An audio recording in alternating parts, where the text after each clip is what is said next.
അവര് ഉണ്ടാക്കുന്നതെല്ലാം നല്ല ടേസ്റ്റ് ആയിട്ടുണ്ടല്ലോ. ഇപ്പോഴെങ്കിലും സമ്മതിച്ചല്ലോ.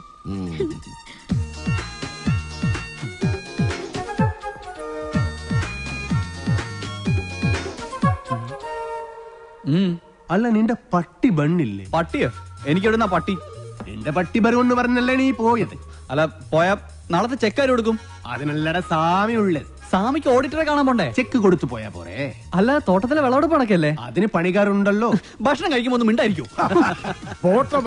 ഒന്നും പറയണ്ട. അച്ഛനെ വീൽ ചെയറിന് എന്തെങ്കിലും കംപ്ലൈന്റ് ഉണ്ടെങ്കിൽ പറയണേ, വാറന്റി ഉള്ളതാ. ഇവിടെ ഒരു ഗ്ലാസ് വെക്കാനുള്ള സെറ്റപ്പ് ഉണ്ടായിരുന്നെങ്കിൽ ഓക്കെ.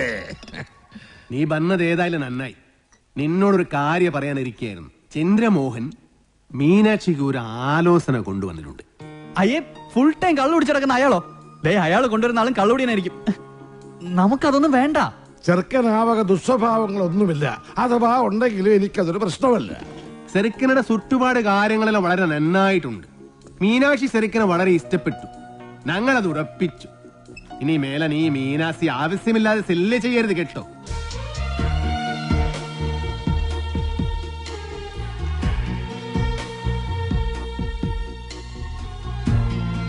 ഏടാ, ചന്ദ്രമോഹനെ കൊണ്ടുവന്ന ആലോചന വേറെ ആരുമല്ലടാ, നിന്റെ ആടാ ഡബ്ബനാൻ മകനെ.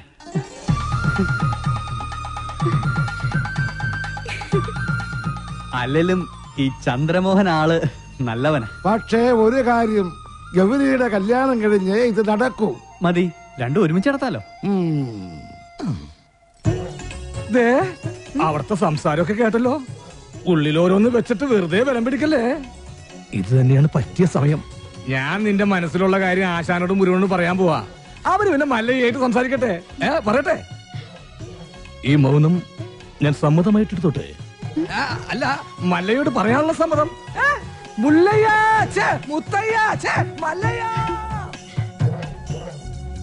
സ്റ്റോപ്പ്. ചവിട്ടി നിർത്തിക്കോ. വെറുതെ എന്റെ ഭാര്യയെ കൊണ്ട് വെള്ളസാരി ഉടിപ്പിക്കണ്ട. എന്താടാ മുതലാളി, എനിക്ക് കുറച്ച് ഒറ്റയ്ക്ക് സംസാരിക്കാനുണ്ട്. നീ ഒറ്റയ്ക്ക് സംസാരിച്ചോ? ശരി, വണ്ടി എടുക്കടാ. അതല്ലാന്ന്, നമുക്ക് രണ്ടുപേർ കൂടി ഒറ്റയ്ക്ക് സംസാരിക്കാനുണ്ട്. മുതലാളി വന്നേ. മല്ലയുടെ ബംഗ്ലാവിൽ ചില കല്യാണ ഗൂഢാലോചനകൾ നടക്കുന്നതായി എനിക്ക് ന്യൂസ് കിട്ടിയിട്ടുണ്ട്. ആശാന്റെ പെൺമക്കളെ മല്ലയും മുരുകനും ചേർന്ന് പടലിയോടെ കെട്ടാൻ പോണത്രേ. അതിലൊരു ചതിയില്ലേ? എന്ത് ചതി? അപ്പ മുതലാളിയുടെ ഡോക്ടർ പെണ്ണിനെ ആ മല്ലയ്യ കെട്ടില്ല. ഓഹോ, അപ്പൊ നീ മല്ലയുടെ ഭാഗത്താണോ? കഴിഞ്ഞ ദിവസം മല്ലയും ഡോക്ടർ പെണ്ണും തമ്മിൽ തോട്ടത്തിൽ വെച്ച് ഹൃദയങ്ങൾ കൈമാറുന്നത് പല തൊഴിലാളികളും കണ്ടതാ. എന്നിട്ടിപ്പം മറ്റവളെ കെട്ടാൻ പോകുന്നെന്ന്. ഇത് നമ്മുടെ ശ്രദ്ധ തിരിച്ചുവിടാനുള്ള ഒരു ചട്ടമ്പി നാടകമല്ലേ എന്നാണ് ഞാൻ ചോദിക്കുന്നത്. അവൻ എന്ത് നാടകം വേണമെങ്കിലും കളിക്കട്ടടാ, നമുക്ക് കാണാം. നാടകം കളിക്കാൻ അവനാര് എണ്ണൻ പിള്ളേ? ഇതിലെന്തോ ചതിയുണ്ട് മുതലാളി. അതെന്താണെന്ന് നമുക്ക് ചോർത്തിയേ പറ്റൂ. അതിന് എന്റെ ഇല്ലാത്ത ബുദ്ധിയിൽ ഒരു ഐഡിയ തോന്നുന്നുണ്ട്. നമ്മുടെ കൂട്ടത്തിൽ ആരെങ്കിലും മല്ലയ്യയുടെ ആളായി മാറി അവരുടെ കൂടെ നടന്ന് രഹസ്യങ്ങൾ ചോർത്തണം. അതിന് പറ്റിയ ആള് ഞാൻ തന്നെയാ. പക്ഷേ ഞാൻ മുതലാളിയുടെ അടുത്ത ആളാണെന്ന് ഇവിടെ എല്ലാവർക്കും അറിയാം. അല്ലെങ്കിൽ ഞാനും മുതലാളിയും തമ്മിൽ തെറ്റിയെന്ന് ആൾക്കാരെ വിശ്വസിപ്പിക്കണം. അതൊക്കെ വലിയ ബുദ്ധിമുട്ടല്ലേ? അതിലൊരു ബുദ്ധിമുട്ടും ഇല്ല. അത് വിശ്വസിപ്പിക്കുന്ന കാര്യം ഞാൻ ഏറ്റു. അതെങ്ങനെ? ഞാനും മുതലാളിയും കൂടി നിന്നെ ഇവിടെ ഇട്ടിപ്പോ പരസ്യമായി തല്ലാൻ പോകും. തല്ലാനോ? അയ്യോ, അത് വേണ്ട. എനിക്ക് ചിലപ്പോ നോവും. നീ പറഞ്ഞ ഐഡിയ നല്ലതാണ് തന്നെ മുതലാളി. അപ്പൊ ഞാൻ തന്നെ തുടങ്ങി നോക്കാം. തമാശ കളിക്കല്ലെന്ന് പറഞ്ഞു. ഒറിജിനാലിറ്റി ഇല്ലെങ്കിൽ വിശ്വസിക്കില്ല.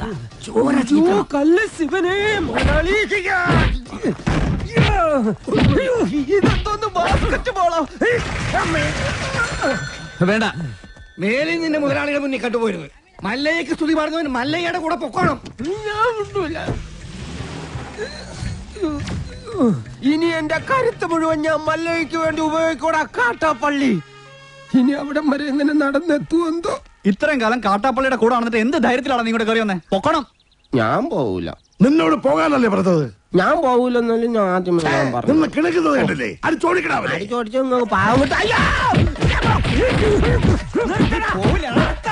ഒരു ഗുണ്ടെ തല്ലുന്നതിനൊക്കെ ഒരു അതിലുണ്ട്. ഇതല്ല പഞ്ചായത്ത് പട്ടികൾക്ക് എല്ലാം കഷണം കിട്ടിയമാതിരി ഒരുമിച്ചല്ലേ കടിച്ചു പറിക്കണത്. നാണമില്ലടാ നിനക്കൊക്കെ. ധൈര്യം ഉണ്ടെങ്കിൽ ഒറ്റയ്ക്ക് വേണം. ഒറ്റയ്ക്ക് വന്നാ എനിക്ക് അത്രയും കുറച്ചടി ഉണ്ടാ മതിയല്ലോ.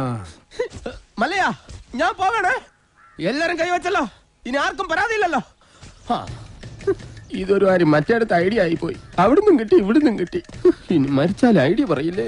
അവനാ നാഗേന്ദ്രൻ പറഞ്ഞു വിട്ടതായിരിക്കും നമ്മ രഹസ്യങ്ങൾ സോർത്താൻ.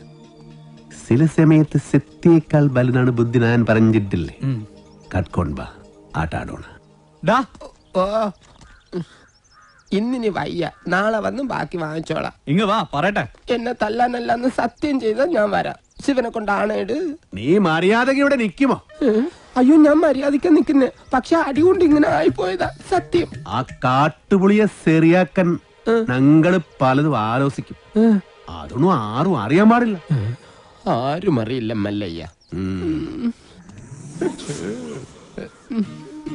ആശാനെ എന്താടാ കണിയാന്റെ അടുത്ത് മുഹൂർത്തം നോക്കാൻ ചെന്നപ്പോ അയാള് പറയുന്നു ഉടനെ എങ്ങും പറ്റിയ മുഹൂർത്തമില്ലെന്ന്.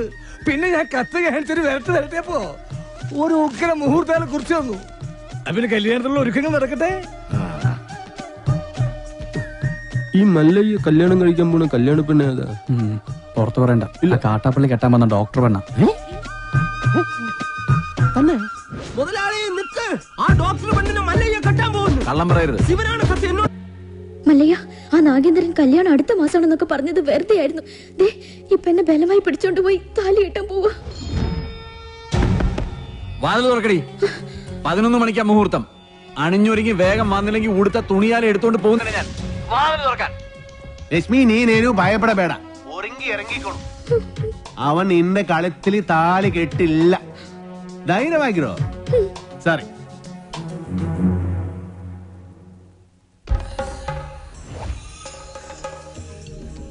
ഏടാ ദശമുല കണ്ടു കാണുമെന്തോ ശിവനെ.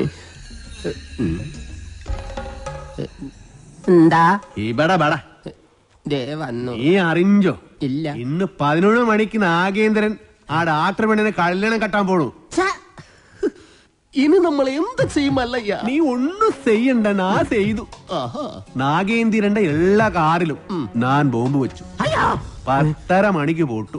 നന്നായി. നിൻಗೆ ನನ್ ಬಗ್ಗೆ ಗೊತ್ತಿಲ್ಲ ನನ್ ಹಂದಿ മകനെ. ബോംബ് വച്ചത് മാത്രമല്ല, കണ്ണടയിൽ എന്തോ ഗൊത്താരാണ് പ്ലാൻ. ശിവനെ, ഞാൻ ചെല്ലുന്നതിന് മുമ്പെങ്ങാനും ബോംബ് പൊട്ടിയ മുതലാളിയുടെ ഇറച്ചി കഷ്ണം കാക്ക കൊത്തിക്കൊണ്ട് പോവേ ഉള്ളു. മാറുകാളെ ദേ അക്കന്മാരെ ദഹിപ്പിക്കാനുള്ള വെറുതും കൊണ്ടുപോകണം.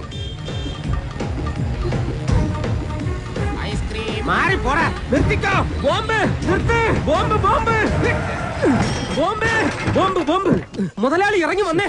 എല്ലാ കാറിലും മല്ലയ്യ ബോംബ് വെച്ചേക്കാ. അതേന്ന് കൃത്യം 10:30 തന്നെ ബോംബ് പൊട്ടും. ജീവൻ വേണമെങ്കിൽ എല്ലാരും ചാടിക്കോ. നോക്കി നിൽക്കാതെ മുതലാളി ഇങ്ങോട്ട് വന്നേ. ഞാനല്ലേ പറയുന്നത്, ചാടിക്കോ.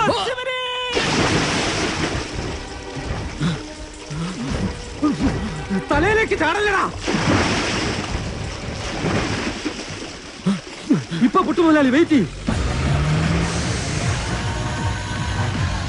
ചാടാൻ വേണ്ടി മല്ലയ്യ വരുന്നുണ്ട്.